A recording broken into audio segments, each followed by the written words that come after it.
Good evening, parents. Welcome to Back to School Night. A little different this year from other years, but I hope you're not too bleary eyed with all these presentations. I'm Lourdes Osorio, and I am your child's world history teacher.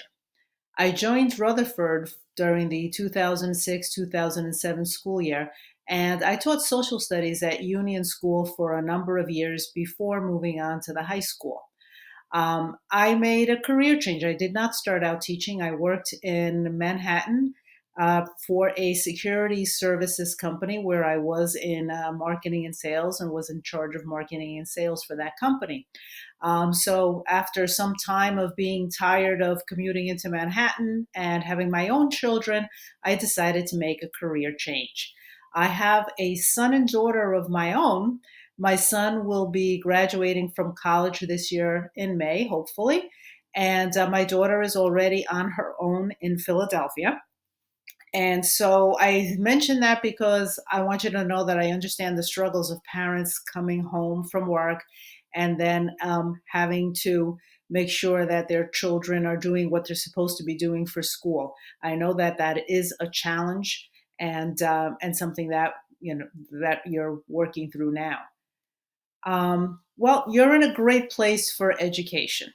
You know that Rutherford has an excellent school system, and that's an excellent school system in a state that's in the top in the country. New Jersey always ranks in the top one, two, or three throughout the entire country for education. So we're all blessed to be in a great place for education, and I try to encourage students to take advantage of what is available to them here. For world history, these are some of the things that we're going to be learning about this year. We start with the early river valley civilizations. Then we move on to the classical civilizations of Greece and Rome.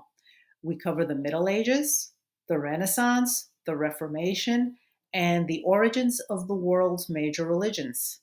We also discuss the European monarchies, the Enlightenment, the French Revolution, the Industrial Revolution, and we also discuss, we finished the year up with Latin America.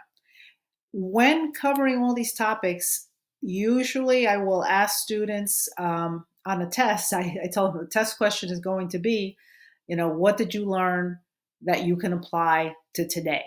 So the idea is, why are we studying history? What can we learn from the past? So that's always going to be a test question. What can they take and apply to today? For supplies, there is no textbook for the class. I use a number of materials that I put together through sources obtained through the internet and other sources. Sometimes they will have a textbook assignment where I will give them pages of a textbook that I will put up on Google Classroom for them to use, but there is no textbook that they have to be carrying back and forth or anything like that. What they will need is one section of a notebook or three-ring binder. Their choice doesn't matter to me. A folder for handouts that they might be given, and markers and colored pencils for things like coloring and labeling maps. For those who are working from home or on days that they are working from home, they are going to sometimes need a working printer to print out, for example, a map that I might give them if they're working from home. They're going to need a printer so that they can print out some materials like a map and that they would have to color in.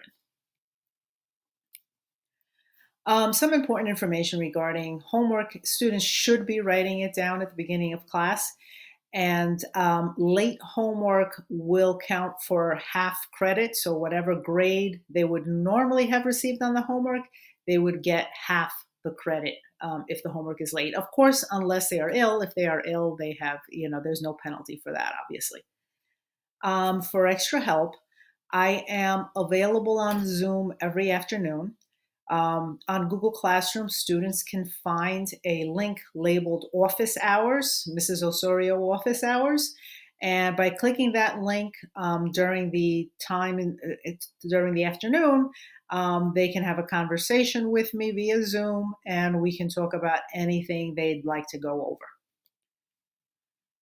Skills that we work on for the class are writing skills. We do a number of writing assignments.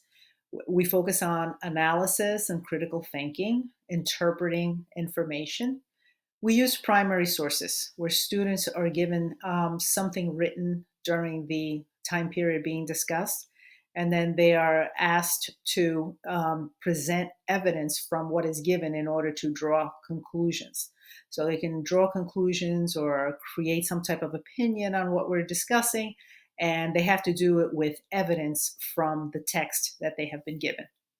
We also use political cartoons and other visuals, map interpretation, and we use questions in the style that might be found on the PARC or other standardized test type assessments.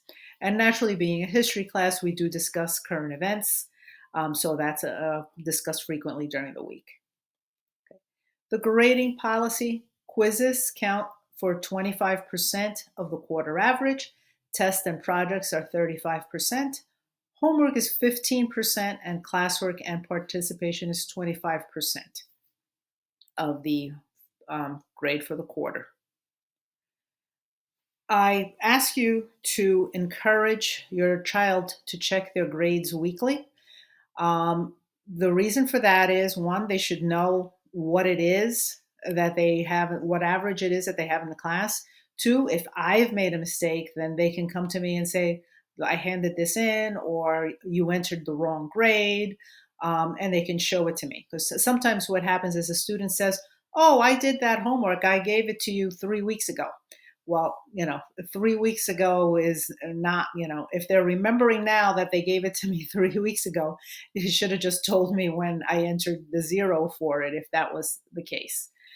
So please also encourage them to review corrections that have been made on assignments that have been returned to them on Google Classroom, because a lot of times what I noticed from last year was I'm spending the time making corrections on the assignments, and they're just looking at their final grade and not reviewing what the corrections were. And naturally, the corrections are intended to help them learn. So please encourage them to review corrections made on assignments that have been returned to them. Okay. And there is no cell phone use during class. Students are required to have their cell phones away and to not take them out at all during class. They will be confiscated if that should happen, and you will receive a phone call. Okay, so I thank you for being with us tonight. I hope that this gives you an introduction into world history and what it's like. And thank you so much for being here. Have a great night.